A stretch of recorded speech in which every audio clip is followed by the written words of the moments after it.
माथाडी कायदा सुधारण्याच्या नावाखाली केलेले मालकधार्जिण बदल तात्काळ रद्द करा। बेकायदेशीररित्या कामावरून कमी केलेल्या कामगारांना पोलिसांच्या सहकार्याने कामावर पाठवा। केलेल्या दरवाढीची अंमलबजावणी करून फरक रक्कम वसूल करा। पगार उशिरा करणाऱ्या मालकांवर दंडात्मक कारवाई करा। प्रलंबित असलेले दरवाढीची प्रकरणे निकाली काढा। शासकीय आंदोलनातील कामगारांच्या पगारातून कपात केलेली टीडीएस रक्कम कामगारांना वाटप करा। यासह अन्य मागण्यांसाठी मराठवाडा लेबर युनियन, महाराष्ट्र राज्य हमाल माथाडी महामंडळ, हिंद मजदूर सभा, कामगार कर्मचारी संघटना संयुक्त कृती समितीच्या वतीने देशव्यापी संप महाधरणे आंदोलन क्रांती चौक परिसरात पुकारण्यात आले। याबाबत कॉम्रेड राम बाहिते यांनी औरंगाबाद UCN TV न्यूजच्या माध्यमातून कायद्यांसंदर्भात चर्चा करीत सविस्तर माहिती दिली। समता, स्वातंत्र्य आणि बंधुत्व या मूल्यावर देशाचं संविधान उभारलेलं आहे आणि मोदी सरकार आणि आपलं राज्य सरकार काय करतंय? आमचा हा हक्क घेऊन आम्हाला भांडवलदाराचा गुलाम करण्याचं मोठं षडयंत्र पुढच्या काळामध्ये या सरकारने चाललेलं आहे। हे 4 श्रम संहिता ज्या गव्हर्नमेंटने आता आणलेलं आहे, या श्रम संहितेच्या माध्यमातून पुढच्या काळामध्ये जर ह्या आपल्या देशामध्ये लागू झाल्या तर इथला प्रत्येक कामगार, वेगवेगळ्या क्षेत्रातला काम करणारा कामगार हा भांडवलदाराचा गुलाम झाल्याशिवाय राहणार नाही, हे आपण लक्षात घेतलं पाहिजे। काय या कामगार कायद्यामध्ये त्यांच्या ताकदीवर मिळवलेलं आहे, आज वेळ अशी आलेली आहे ही युनियनची संघटना काढून घेण्याचं काम हे सरकार करत आहे। आता जर आपल्याला या नवीन कायद्यानुसार युनियन लावायची असेल तर त्या कारखान्याच्या मालकाची परवानगी घ्यावी लागेल, अशी अमेंडमेंट या कायद्यामध्ये आलेली आहे। खरंच आपला मालक आपल्याला युनियन लावण्यासाठी परवानगी देईल का? बिलकुल देणार नाही, हे आपण ध्यानात घेतलं पाहिजे। जे आमचं महत्वाचं हत्यार आहे, गेल्या अनेक वर्षापासून त्या हत्यारातून आम्ही कामगारांना न्याय मिळवून दिलेला आहे, ते म्हणजे आमचं संपाचं हत्यार। या संपाच्या हत्याराला सुद्धा हे सरकार काढून घेण्याचा प्रयत्न करत आहे। मित्रांनो, कारखान्यामध्ये ज्यावेळेस काही प्रश्न निर्माण होतात, पगारवाढीचे असतील, सामाजिक सुरक्षेचे असतील, आमच्या हक्काचे असतील, शेवटपर्यंत आम्ही लढाई या भांडवलदाराच्या विरोधात देतो। जेव्हा भांडवलदार ऐकत नाही तर आम्ही आमच्या राज्य घटनेला दिले आपल्या सर्वांचं औरंगाबाद मध्ये स्वागत आहे। छत्रपती संभाजीनगर औरंगाबाद क्रांती चौक इथे सर्व कामगार संघटनांनी आज आंदोलन सुरू केलेलं आहे। कामगारांच्या विरोधात जे कायदे बनलेले आहेत त्या कायद्याच्या विरोधात हे निदर्शने आणि हे आंदोलन सुरू आहे। हे आंदोलन पूर्ण भारतभर सुरू आहे। या आंदोलनामध्ये शिवसेना असेल, या आंदोलनामध्ये सिंधू असेल, या आंदोलनामध्ये इतर जे संघटना आहेत सर्व संघटनांनी भाग घेतलेला आहे। इव्हन बँकेच्या संघटनांनी भाग घेतलेला आहे, BSNLने भाग घेतलेला आहे, रिक्षा चालकांनी सुद्धा यामध्ये भाग घेतलेला आहे। असे आजचे भारतभर सुरू झालेले निदर्शने आहेत। आपल्यासोबत कॉम्रेड माहिती सर आहेत, आपण त्यांच्याशी नेमकी चर्चा करूया काय प्रकरण आहे आणि कसं हे आंदोलन सुरू आहे। सर, आपलं स्वागत आहे। आज आपण इथं क्रांतीचं निदर्शने करा। हे बघा, केंद्रीय कामगार कर्मचारी संघटनांचा एक मेळावा दिल्लीला 2 महिन्यापूर्वी झाला। त्याच्यात केंद्र सरकारच्या कामगार कर्मचारी धोरणांच्या विरोधात हा मेळावा होता आणि गेल्या काही वर्षात आपण बघत आहोत, विशेषतः मोदी सरकार सत्तेत आल्यानंतर की कामगार कायदे मोठ्या कष्टानं जे मिळवून घेतलेले होते, अगदी 1854 पासून पहिला कायदा जो 1882 साली आला त्याच्यानंतर वेगवेगळे कायदे अस्तित्वात आले, हे सगळे कामगारांच्या संघर्षामुळे आले आणि ऑल ऑफ सडन अचानकपणे मोदी सरकारनं हे 29 कामगार कायदे रद्द करून टाकलेले आणि त्याचं 4 लेबर कोडमध्ये रूपांतर केलं। हे 4 लेबर कोडमध्ये रूपांतर म्हणजे हे मालकधार्जिणे कायदे आहेत। पूर्वीचे जे 29 कामगार कायदे कामगारांना संरक्षण देणारे होते, ट्रेड युनियन एक तर इंडस्ट्रियल एम्प्लॉयमेंटचं आहे, इंडस्ट्रियल डिस्प्यूटचं आहे, सोशल सिक्युरिटीचं आहे, हे सर्व काय कोडमध्ये रूपांतरित झालेले।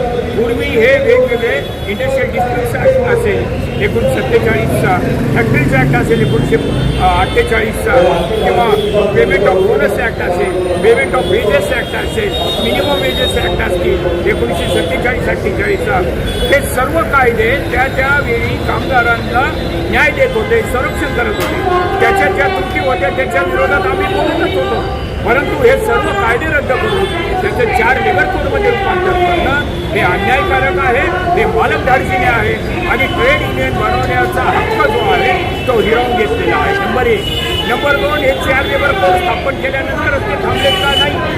आता श्रम संहिता त्यांनी श्रमिक नीती त्यांनी 2025 आणली. त्यानुसार ते सरळ सरळ म्हणतात की त्याच्यात मनूचा त्यांनी उदो केलेला आहे, धार्मिकतेचा आधार त्याला दिलेला आहे. म्हणजे श्रम संहिता आल्यानंतर आता श्रमिक नीती 2025 आली, हे देखील घातक आहे. मनरेगाचं काय झालं? डाव्या पक्षाच्या दबावामुळं मनरेगा कायदा अस्तित्वात आला 2006ला. त्याच्यानंतर ग्रामीण भागातील बेरोजगारांना रोजगार मिळत होता. काम मागितलं 4 नंबरचा फॉर्म भरून तर लगेच काम मिळत होतं, नाही तर बेरोजगार भत्ता मिळत होता. हे आता सगळं मनरेगा कायदाच त्यांनी निकालात काढलेला आहे आणि विकसित भारत ग्राम रोजगार हमी असा नवीन कायदा आणलेला आहे. आमचं म्हणणं आहे की तुम्हाला एकतर महात्मा गांधीचं नाव नको होतं, पण नावाशी आम्हाला तेवढं घेणं देणं नाही. जो मनरेगा कायदा रोजगाराचा हक्क देत होता तो तुम्ही हिरावून घेतलेला आहे. मनरेगा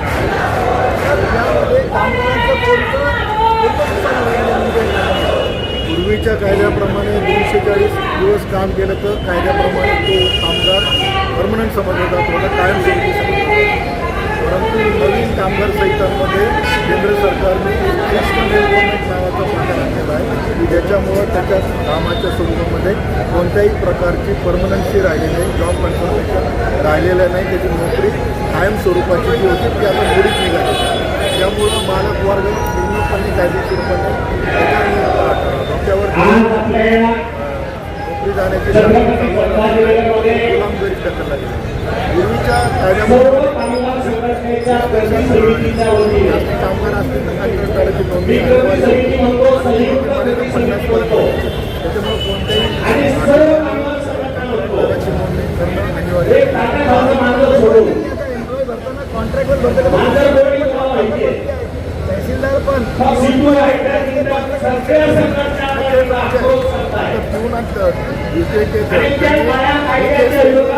तहसीलदार सुद्धा त्यांनी काहीतरी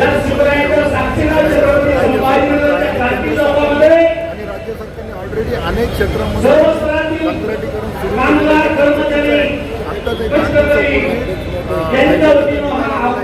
अनेक ठिकाणी पदांवर कायम त्यांना परमनंट करायचा आदेश दिले. सर, आता सोशल मीडियावर एक व्हायरल होते पहिले हा निव्वळ मूर्खपणा आहे. वंदे मातरम गीत बंकिमचंद्र चटर्जींनी लिहिलेलं होतं आणि रवींद्रनाथ टागोरला पंतप्रधान नेहरूंनी जेव्हाच्या विचारलेलं होतं की रवींद्रनाथजी हे वंदे मातरम करायचं काय आहे? ते वंदे मातरम गीत पहिले 2 कडवे ठेवा, नंतरचे जे 4 कडवे आहेत ते धर्मात भांडणं लावणारे आहेत, जाती धर्मामध्ये भांडणं लावणारे आहेत आणि ते विष घालवणारे आहेत. ते नंतरचे 4 कडवे चालणार नाही असं रवींद्रनाथ टागोरने सांगितलं.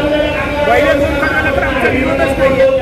आम्ही वंदे मातरमसाठी त्या 2 कडव्यासाठी चळवळी केलेल्या आहेत. आमचे इथे हबीबबाई असतील सिटी चौकातले किंवा गिरी असतील, या सगळ्यांनी वंदे भारत गीत गायलेलं आहे, वंदे भारतसाठी चळवळी केलेली आहे. तेव्हा RSS वाले वंदे भारत गायले होते, परंतु त्यांचा जो आग्रह आहे शेवटचे 4 कडवे देखील त्याच्या तयार केले पाहिजे, ते त्यांनी आता ॲड केलेले आहे. त्याचा विरोध राष्ट्रगान काय आणि राष्ट्रगीत काय, अगोदर राष्ट्रगीत जनगणमन आणि त्याच्या अगोदर राष्ट्रगान, हे जे त्यांनी केलेलं आहे हे अत्यंत चुकीचं आहे आणि आम्ही त्याचा निषेध जे अमेरिकेसोबत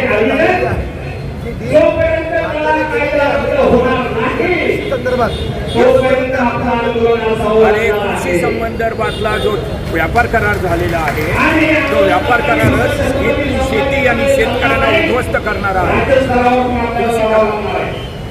अमेरिकेतून भारतात माल आला तर त्याच्यावर आपण टॅक्स लावत होतो. भारतातील माल अमेरिकेत गेल्यावर त्याच्यावर टॅक्स लावला जात होता, ज्याला आयात करते म्हणत होते. 3% लावला गेला होता. ट्रम्पनी तो 50% केला. ट्रम्पनी 50% केला आणि आता काही आवाज उठल्यावर काही झाल्यानंतर डेव्हलपमेंट झालं, आता काही 50%चं 18%वर आलं. हे चुकीचं आहे. आमचं 18% झालं हे लक्षात येत नाहीये. 15% वाढवलेलं आहे.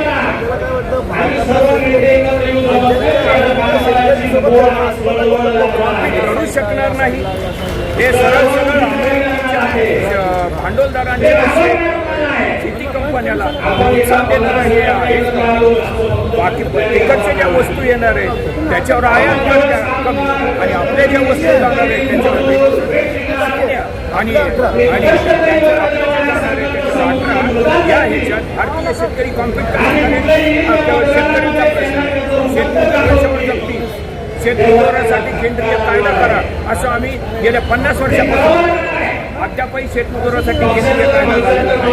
महाराष्ट्रातील 2,22,000 शेतकरी टाकण्यात आलेले आहे. लाल बावटा शेतमजूर युनियन, BKMU भारतीय शेतमजूर युनियन यासाठी लढे देत आहे. अजूनही त्याचं सरकारला जाण नाही. जेव्हा कामगार, कष्टकरी, शेतमजूर आपापले प्रश्न घेऊन रस्त्यावर तेव्हा त्याला अर्बन नक्षलमध्ये आतमध्ये टांगलं गेलेले अनेक उदाहरण.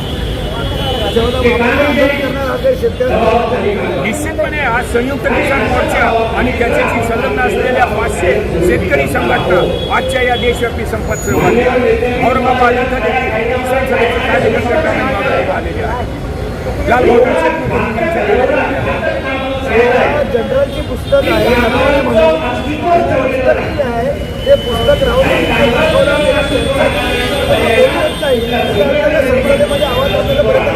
याचा निषेध करतोय आम्ही. संसदेमध्ये आवाज दाबण्याचा चक्क प्रयत्न आहे.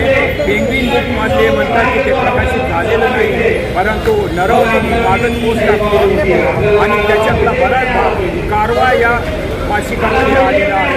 ते वाचून दाखवत होते राजीव गांधी. एखाद्या मासिकात काय आले ते वाचून दाखवत होते आणि त्यांना बोललेलं नाही. हे अत्यंत चुकीचं आहे. चीनचं आक्रमण होतं, चीन आपली जमीन लागलं आणि त्या संदर्भात नरवणे आणि त्याला म्हणतात पंतप्रधान आणि गृहमंत्री संरक्षण मंत्री की तुम्ही तुमचा निर्णय इतका देशाच्या बद्दल हे खरं राष्ट्रीय हे आहे. देशप्रेमी त्या संदर्भात मार्गदर्शन मागतात आणि हे त्याला मार्गदर्शन करू शकत नाही. या सर्व गोष्टी त्या पुस्तकात आहेत आणि ते बोलू दिलं जात नाही.